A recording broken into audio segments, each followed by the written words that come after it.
Hi, this is Dennis with Second Chance Tackle. Today I have the opportunity to work on a loose reel. This one's a little tight. We got a click, that's from the tape there. And this is the Lose Mach Crush.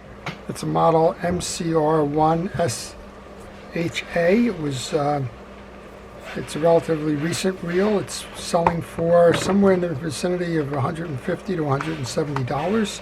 I guess that depends on where you're purchasing it. This one's in for a tune-up. So I haven't worked on one of these yet.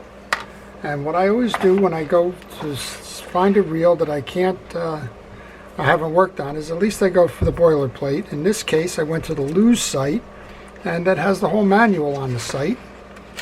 And that manual will include the schematic. So that schematic is important to me in that I do want to see the burst diagram, how this reel comes together, and how it comes apart in this case, in both.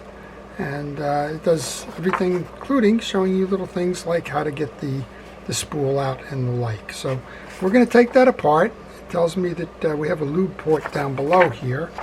I don't know if that reel port here on the back end of the reel, I guess it does need to be removed, but that's just simply a lube port. If you pull that out, the door will open, I guess, and you can squirt some grease in.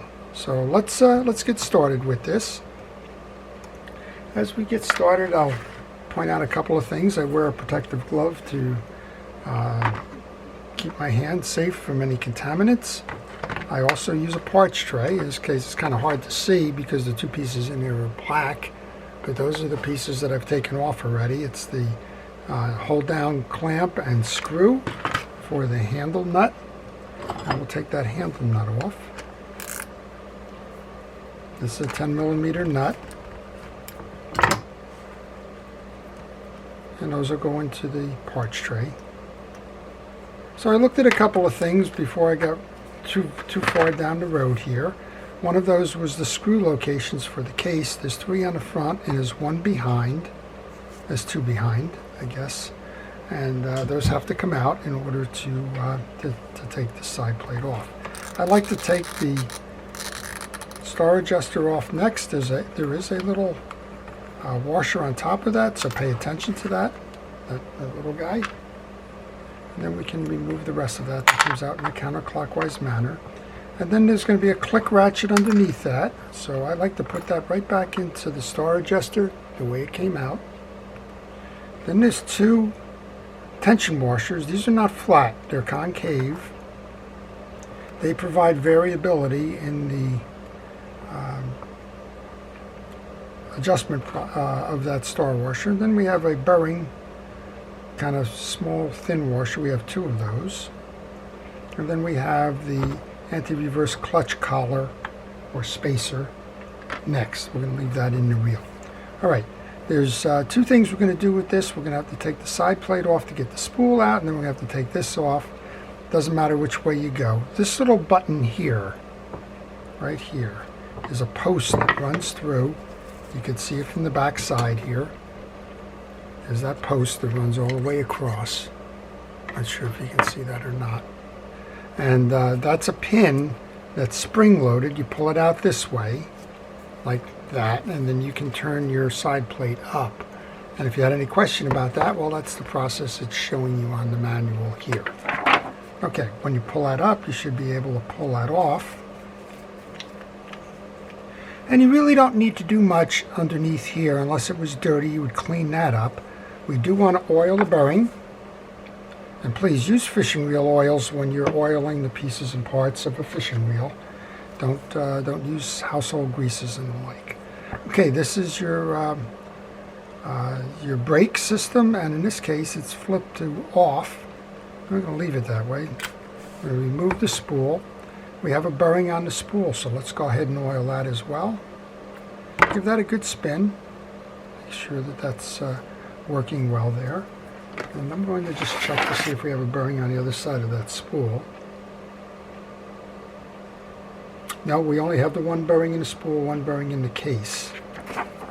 Okay, so now we can come over to this side. And the reason I take that spool off is I want to make sure that there are no additional screws behind the spool in that cavity there. That is the case on some of these, like a Shimano, and I just want to make sure that, that if there is a screw there, that I'm not forcing anything in order to take that out. Next up, we're going to remove the side plate that has the gearing in it.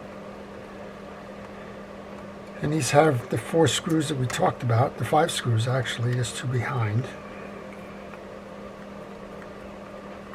And I'm going to lay them on my bench as I do this, because just as I noticed, the first one here is a longer screw than the second one, and you do want to pay attention to that and then know where they belong. So this one is longer than that one. It's got a thinner shaft to it.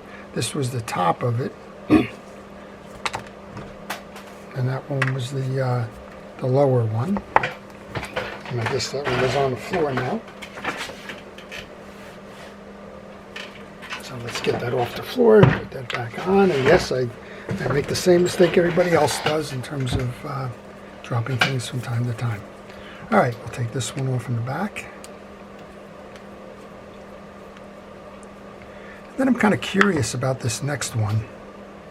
That's the one for the oil port. I don't see any way that that's left in, but it does seem to flop a little bit, so that kind of makes me... Alright, so that pushes that out and up so that you can put a drop of oil in there. So that lays up, and again I want to take this and I want to put that screw right back into that piece, because I don't want to confuse that screw with something else and wind up stripping it out.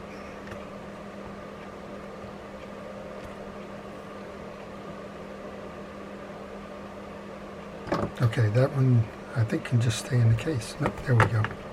Alright, we're going to put that back with this one. This is a good place to tell you, take pictures along the way. If you, for some reason, are just kind of taking a reel apart for the first time, the last thing you want to do is trust your memory. It's just not a good position to be in. And especially with this one. This one's got 4 different screws, right? So it's got 2 long ones, and it's got 2 short ones. The short one was in the back of the case and below. The 2 long ones were on those positions. Now we should be able to lift the case up and off. And this is the inside of the case. Again, very clean. This is your anti-reverse clutch. Let's push that lever through there. We do want to make sure that that collar is free of grease and oil. The anti-reverse clutch is a friction-driven piece, and oil is its enemy. So you do want to get as much of that off as you can. Same thing inside here, and most of the time that's just kind of leaked over. We can see that there's a little bit of grease on the case there. And then we have a bearing inside the case, so let's go ahead and oil that one as well. The case goes into my tray, the collar goes in, and now we're over to the main gear and assembly there. So this is a high-speed reel. You can tell that very small spool or pinion gear, very large main gear. These 2 guys got to come out right away, because if you're going to work around this reel, those are the candidates to go flying off. So take those off first. Now we should be able to remove the main gear. Looks like we have a tie down here, and there should be a bearing underneath there. Let's take the yoke assembly off, and let's go ahead and take those 2 screws out of here. Now that looks like it's going to be a micro driver, and we'll go ahead and grab the micro driver to get those screws. It's good to have a lot of different options on your tool bench, just in case you need them. You know, Joyce sent me a note, said it looks like you need some jeweler's tools, and I think she's right. It looks like from time to time we're working on watches here instead of fishing reels. It's all part of what you need to learn and what you need to do here to get this done. Alright, I've taken the 2 screws out. I'm leaving them right on my bench because I'm going to put them right back on. We should be able to remove the assembly now, and in this case we do have that bearing behind here. So that's important. You want to make sure that you can get some oil on that. While you have that open, make sure that you can clean the case, if there is anything. This case is very clean, but just get the old greases and oils that are out of there out of the way. And we can go reinstall. Now, this is This is a typical case. I just pulled that out. Gee, where did it go, right? If you had any questions, go back and look at your pictures. I trusted my memory to tell me that it goes this way. But if it didn't, well, the schematic that I pulled is one good resource. And another good resource is the pictures that you take. So please don't rush these things. It doesn't take all that long to take pictures. I'm taking pictures with a video camera, but you don't need to do a video camera. Any old picture taker, phone, digital camera, and the like will do. So we're going to put the first one back in and put the second one right behind it. I'm using a little bit of grease to hold them on. Angela just stopped by, dropped off some reels, thank you. And he gave me a little tool for grabbing small screws. He knows that I struggle with those. And how cool is that? We'll show you that in an upcoming video for sure. Now I like to just make sure that we get oil on the slide. This is going to be your gear trip. Underneath here is your sprocket or click ratchet for that gear trip. Notice that it's an oblong or a rectangular kind of a slide. That has to fit firmly over your gear shaft. It's real easy to put this on and have that out of sync. And then when you go to close the case of the reel up, well, it's just not going to fit right because it's not seated properly. And you'll know that right away because you're going to go to trip the reel and, well, it's just not going to trip. I'm going to take that carbon washer there, put that on top. That's where that belongs. I'm going to come over to the yoke to do some cleaning on that. Again, this reel is very clean. That's not the issue. It was bogging down a little bit, so I think if I was to guess what the cause of the bogging down is, well, to me it's that you have limited or no grease in here. All right, I just looked. I took it off. I couldn't recall which way it went. If you are putting these back and you don't know which way they go, you're going to find one side of the carrier is going to be on an angle. And it might be hard to see, but this one's got the angle on both sides. That goes inward for the trip.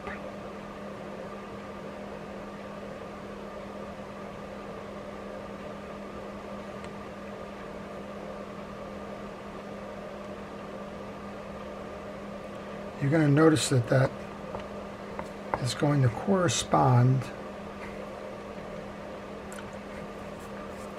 with the slants. I'm going to just square this up. That's going to correspond with the slants on the jack. You can see it here. So now you have a nice flush mount there, and that's what you were going for.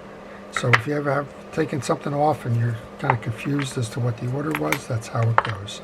These have carbon tex washers inside of it. You don't need to do anything other than make sure that the channels inside of the gear are nice and clean. I'm going to come around the back, clean that up as well. Again, I think if there's anything with this reel, it's just that it's dry of grease. Well, speaking of grease, I'm using a Penn Precision reel grease.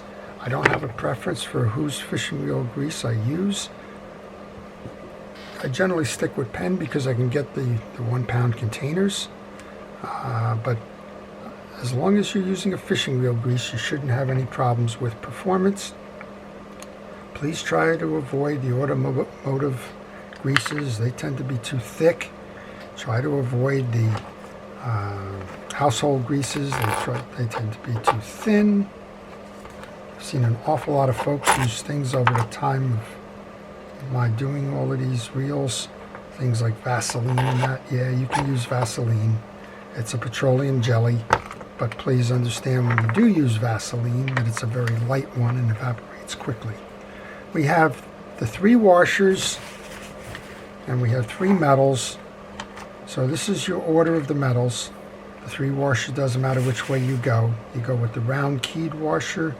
You go with the pointed eared washer in the middle. You go with the one that has the offset or bell.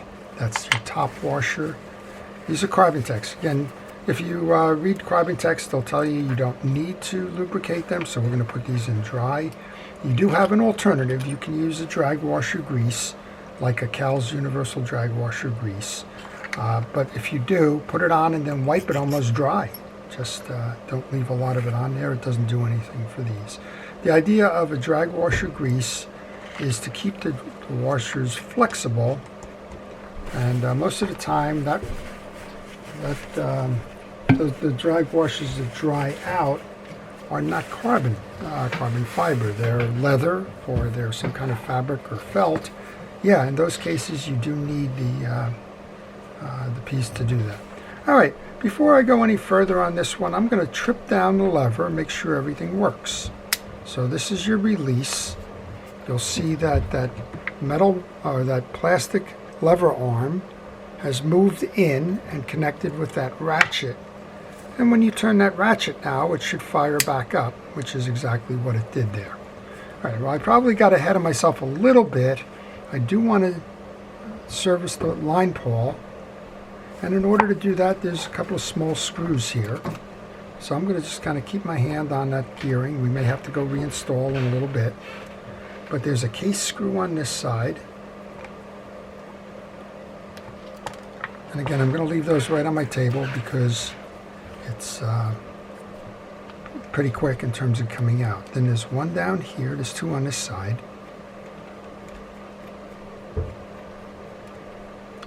And then there's one here.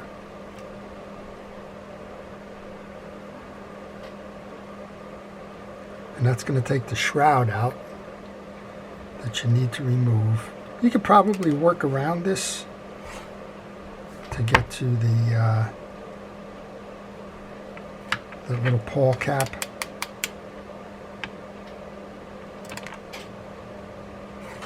But I would just prefer to remove the shroud. Now we have the pawl cover. Be careful with this one. This one's plastic. And anytime you're working with a line guide mechanism that's plastic, just be careful. You should just be able to tap, and you can see the pawl is starting to come out. And I like to do that and then pull it out the rest of the way if I can with a needle nose pliers.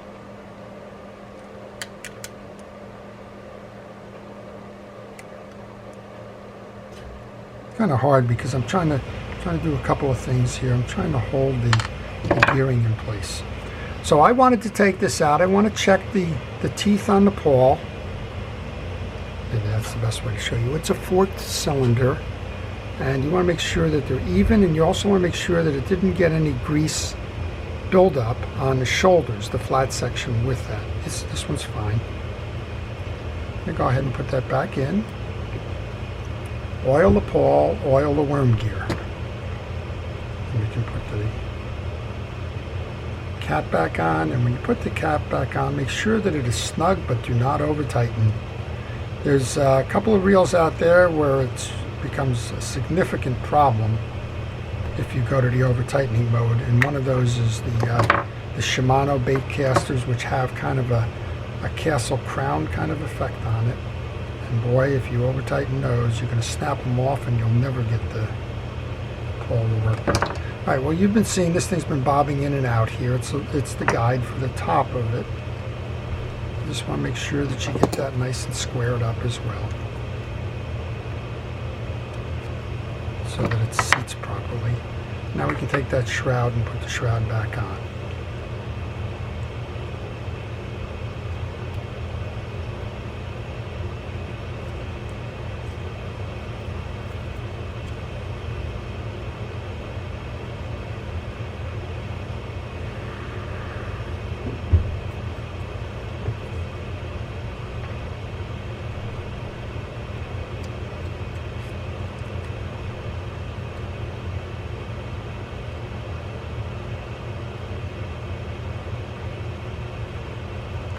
Okay, turns out that those two little screws, that little screw there did not need to come out, but that's okay.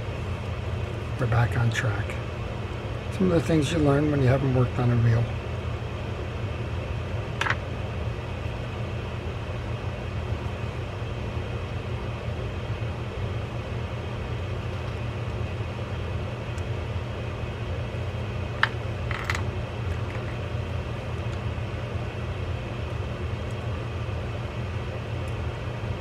So if you like fishing reels, like to see them repaired, like to learn a little bit more about them, how they were made, a little bit of the history of them, how they come apart for servicing, how to service those reels, how to put them back together again, then I would encourage you to subscribe to my channel.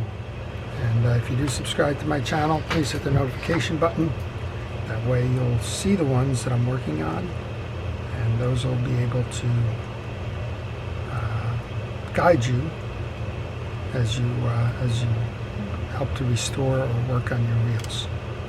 And in some cases you'll get a tip like, don't take those two top screws out, they're holding the top shroud, not this one. I was looking at the schematic. I thought it said that I needed to do that. Well, I guess I don't.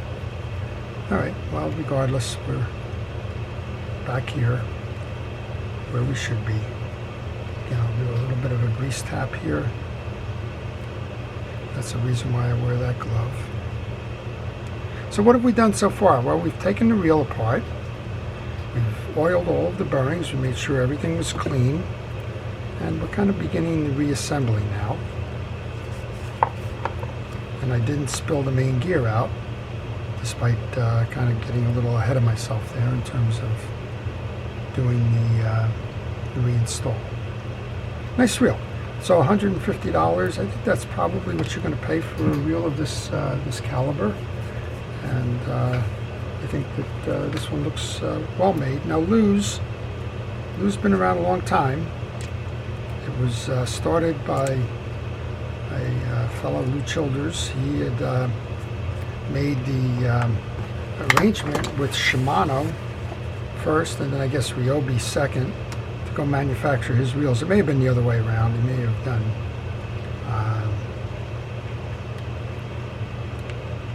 Ryobi first and then Shimano. I'm not quite sure on that sequence there, but he wanted a better bait casting reel, and he actually came up with it. And I guess Shimano was a bike parts manufacturer, and then when they were approached by Lou to make the reel, well, they got them started in the reel business. And not too far off of his initial version, they started doing the Bantam. So kind of interesting all around in that regard. All right, we're just putting the case screws back on now. We've already tested, but we just forgot one thing in our rush. All right, just that's where a parts tray is going to help. I was putting this back on and noticed, well, didn't put the springs on the yoke. It's not the first time I've missed doing that with bait casting reels. It's just kind of sometimes we know and sometimes we don't. That's why I like those parts trays. They kind of help remind you. Okay, those are on now. Now we can go ahead and put this back on.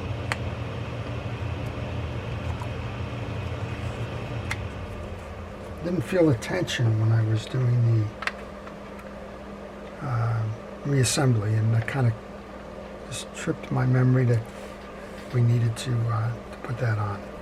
All right, one. Small one went over here.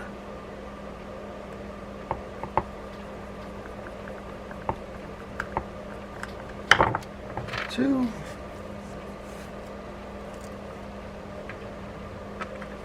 The long one for the case screw here.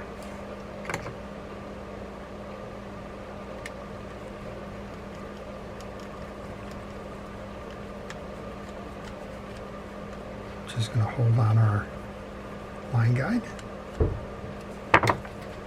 One more case screw. Then we have that little oil door trap thing.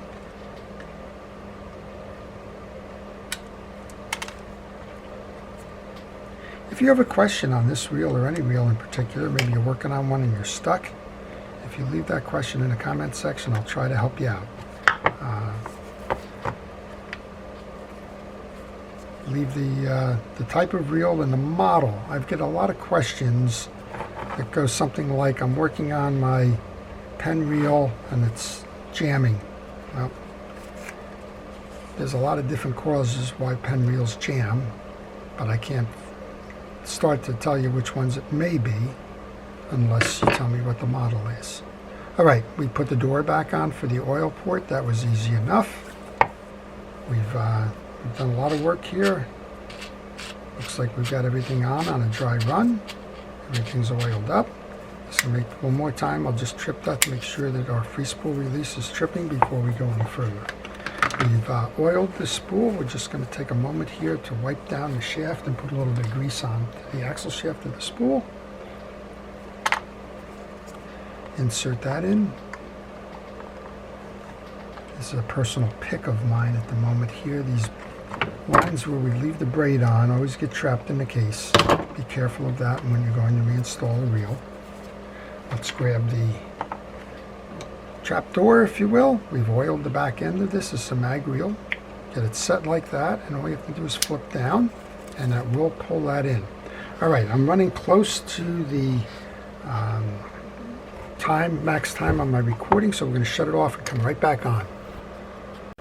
Okay, welcome back. That way we won't miss anything. From time to time I get stuck there, and all of a sudden there's a blip in the piece. All right, remember what we did now. If you didn't, go back to your pictures. There was 2 small washers that went on next.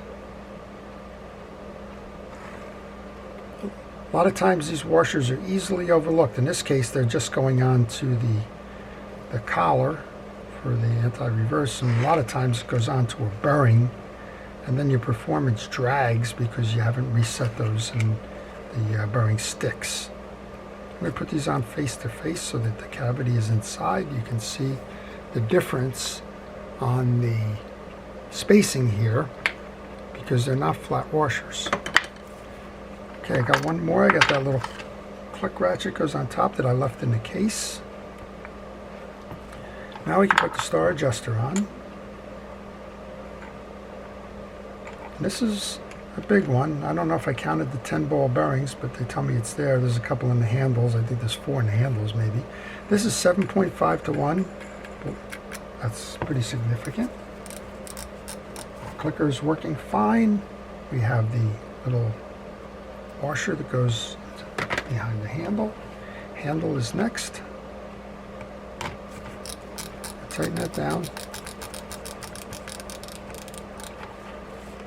Next up then would be our handle cap nut.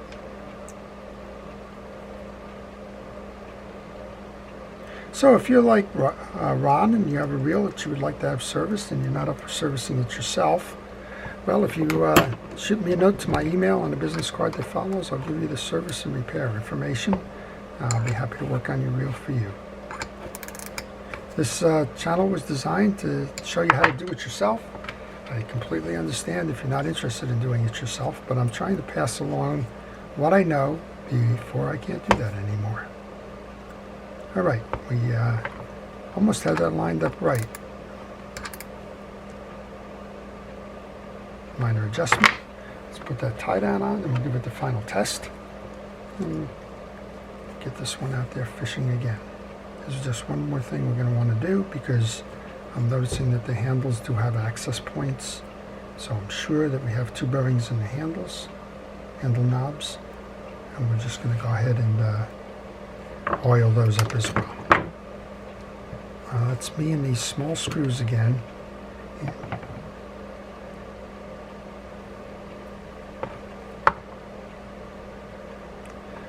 So while I'm doing this, a special shout out and thanks to all the first responders, uniformed personnel, and essential workers. Thank you for everything you're doing to keep us safe during the pandemic. All right, there's 2 screws here, 1 on each handle. Those are going to get a shot of oil inside those. So we have handle bearings.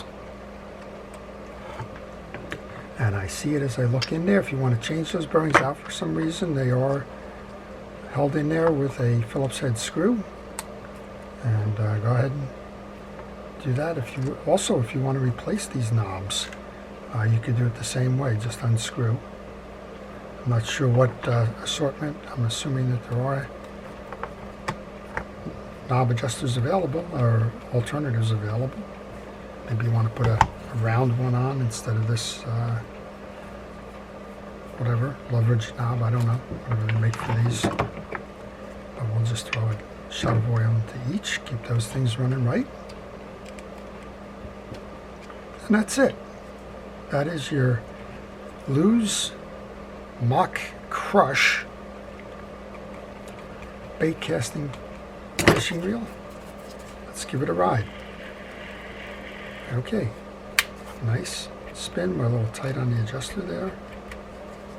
Probably tight on our mag as well. Let's throw that down, give it a spin. Check the drags. Need to tighten the drags down. There you go. A lot quieter than when we started. So, last part, if you tighten them down and you're not going fishing, back them off. You do not need to leave pressure on the drags. It'll only accelerate the drag, kind of soaking up the oils and greases and causing problems later. All right, that's it. That's the Lew's Mach Crush. Hope you've enjoyed that. To everybody, please stay safe, stay well, and stay watching. This is Dennis with Second Chance Tackle. Have a great day.